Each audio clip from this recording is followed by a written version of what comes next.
what I'd like to have someday. Small, cozy house near the ocean. Brooke painted the walls. I made the lampshades and curtains. They're looking, too. Dick's wanted me to tell you how bad he feels about last night. Oh, it was my fault. No, there was no excuse for his behavior. Well, he's a writer. People like him can afford to be temperamental. I'm afraid he'd act just the same no matter what kind of work he did. He certainly picked a wonderful spot. On a clear day, we can really see Catalina. He's very much in love with you.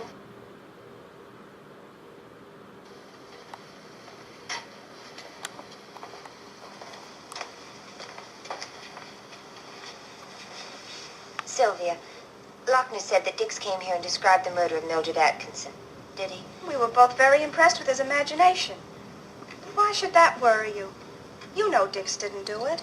You saw him after the girl left. Of course. He hardly knew her. He had nothing against her. That's what Brubb says. I know. But Lochner has a different idea. He believes Dix could have done it. I left his office feeling as though he were trying to warn me. Oh, don't pay any attention to Lochner. You don't realize what he's doing to us. I suppose it isn't just Lochner. There is something strange about Dix, isn't there? I keep worrying about it. I stay awake nights trying to find out what it is. And then he shows up for breakfast with an armload of packages, and he's so sweet and so kind that he makes me feel... Ashamed of what you've been thinking? Then why don't you talk to him? Tell him how you feel. What can I say to him?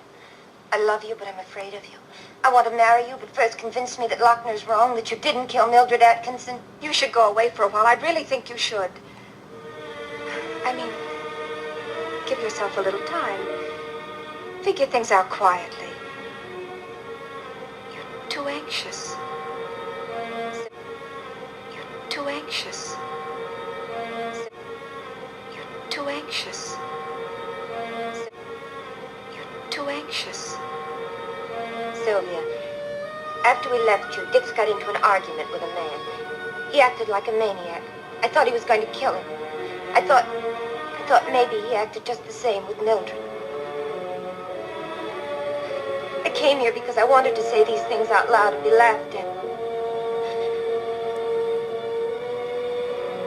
But you're not laughing.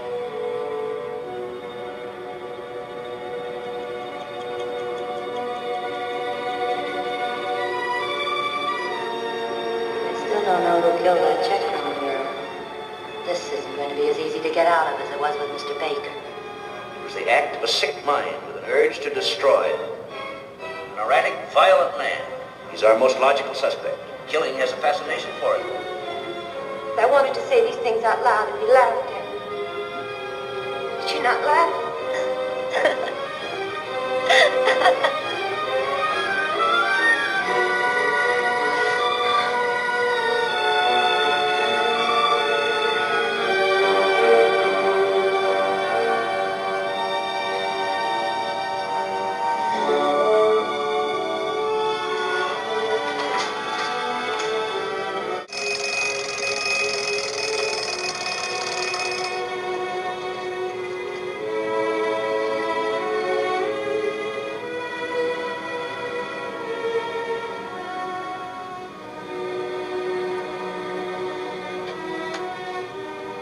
Back to sleep? No. I'll get up. I'll start breakfast.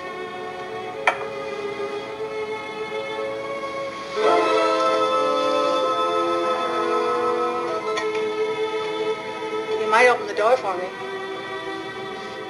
Beg your pardon, Effie.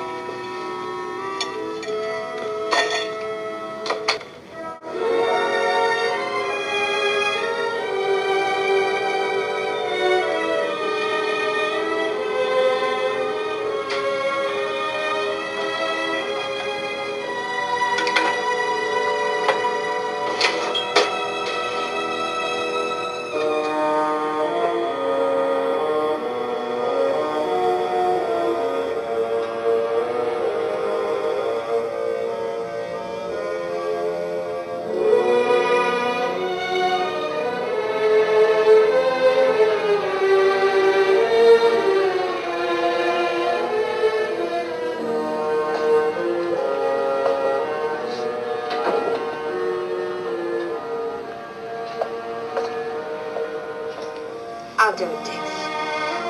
No, I don't want you to. You sit down, be comfortable. Room service coming up. What happened to the grapefruit knife? Oh, it was crooked and I straightened it. Fool. It's supposed to be curved. What?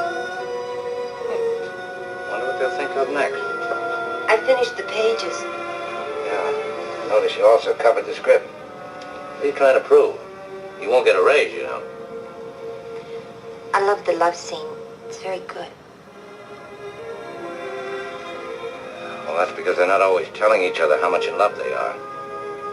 A good love scene should be about something else beside love. For instance, this one. Me fixing grapefruit, you sitting over there dopey, half asleep. Anyone looking at us could tell we were in love. Effie wants us to get married.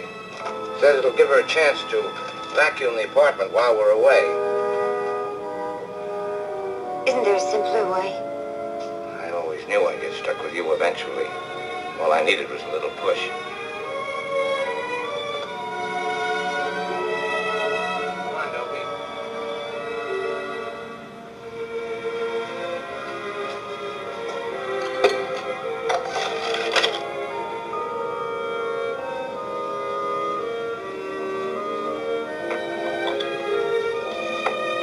Where'd you get the pills? From my doctor. Oh? When'd you see your doctor? A couple of weeks ago. Why didn't I know about that? I guess I didn't think it was important enough to mention. It's only lately that you wanted to know everything about me. Well, you ought to be very flattered that I do. I am. And I love you. But there's no reason to rush into anything. Well, who said anything about rushing into anything? I thought maybe if you'd give me an answer, say in the next 10 seconds, I'd go right out and buy a ring. And we could have a little engagement party tonight at Paul's, invite a few of our select friends and enemies, take a plane to Las Vegas around midnight and be married by... The coffee.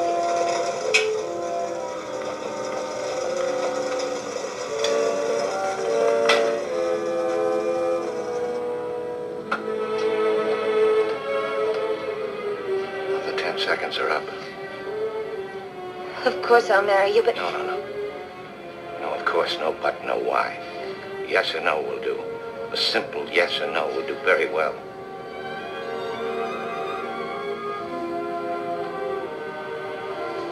Yes.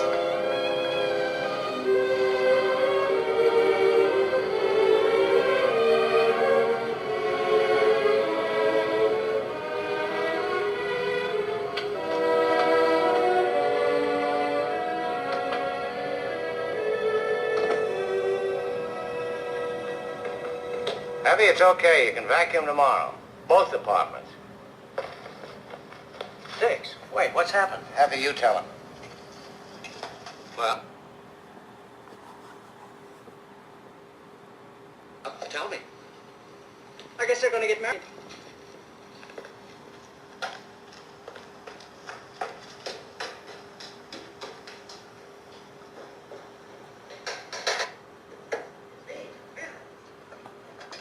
Laurel, I can't tell you how happy I am. I only teach the kids nice things.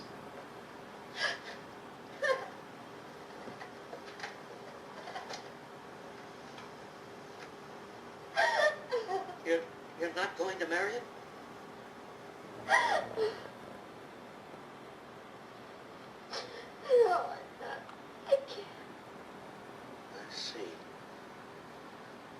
I was hoping for a miracle. It didn't happen. I tried, Mel. I wanted it to last so much. For my own sake. Dix doesn't act like a normal person. You don't go around hitting people, smashing cars, torturing your best friend. I'm scared of him. I don't trust him. I'm not even sure he didn't kill Mildred Atkins. Laurel, you're going too far. Am I? Have you forgot what you asked me when we first met?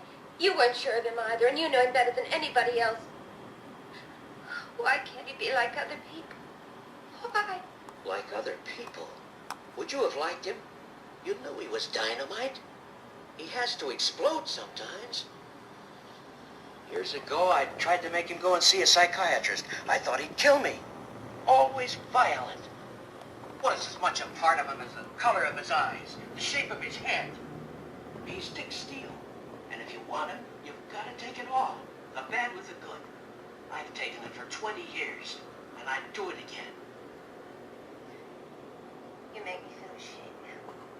Maybe I should stay with you, but I can't. Why did you tell him you'd marry him? I was scared. I still am. You see that? You can't hurt him like this. Dix is a tremendous ego. He can't take defeat. You've got to wait till something good happens to him. He wants